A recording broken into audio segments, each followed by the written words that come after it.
and welcome back to Pet Simulator 99. This is the BoskoMan. Today's video will be a little bit different. We'll be talking about how you can automate your game by using macros. There are many macros out there, but this is the one I use. It lets you play the way you want to play, and it's created by a real Pet Sim player for actual Pet Sim players. It doesn't force you to change the way you play. It's completely customizable by you for you. And it's easy to use. Now, I didn't do this myself. The macro was created by one of my very, very good friends. He's a bit shy, doesn't speak too much, but let me introduce you to him. No, where is he? Come on. And here he is. Welcome, Driodine. Yo. Hey, Driodine, how are you? Meh. Thank you for your work on doing this macro. Meh. He doesn't say much, does he? Well, I guess let's get into the macro.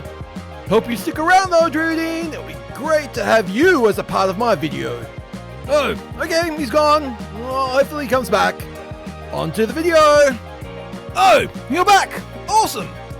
Here we are with the macro working across 4 of my accounts. Now, what is a macro?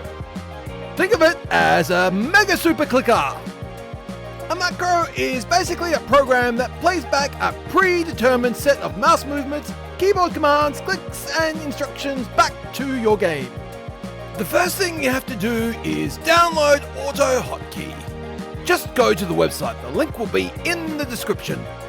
Select download, then click on open file.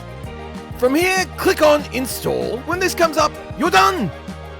Now it's time to download the macro itself. All the links will be in the description. Click to download, then click open the file. This will open up a zip file. You're not done yet. Create a folder on your desktop to extract the downloaded files to. Now move or copy the files from the zip file to the new folder. This is the file you need to double click to open to start the macro. It's called ahk2_farming. You'll have to launch Roblox first before you start your macro.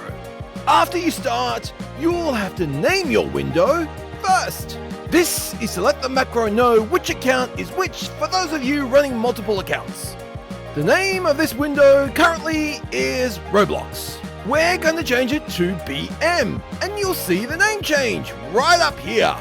Just type in the name that you'll know for your player, and you'll see the macro screen has opened up to... Now we need to resize your screen. Just a word of warning, every time you resize your screen, you're going to have to remap, but we'll touch on that a little bit later on. First, click on settings on your macro screen. Then you'll see reset size there. Now it's time for you to use your mouse to set the screen size that you want to play with. Let's make this one bigger. Now let's move back to the macro screen and press reset size.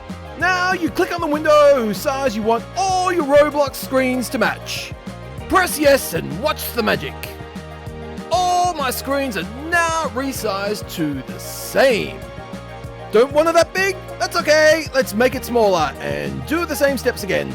You can make it whatever size you want, but your Roblox windows all must be the same size. Big, small, or medium, it doesn't matter at all. Now comes the super important part, and it's the mapping, where you tell the macro where your specific locations are for things on your screen. Just remember, each time you resize your screen, you're going to have to remap your locations, but it's actually quite easy and quick to do. First, let's map the backpack. Go to the macro settings screen, click on backpack. Don't be like Bosko and please read the pop-ups. Then you click on the backpack just here, click. The coordinates now have been captured and saved to your macro. Congratulations, time to do the rest now. Go down and across the list and do them one at a time. Map item. Map teleport. When you map search, make sure you click on the white area next to the word search, which is the middle of the search box. The offset mapping is a little bit different. I'll explain it. Work with the first item in your inventory, but make sure you read the pop-ups. You want to right-click on the first item and select the second option there, whatever it is.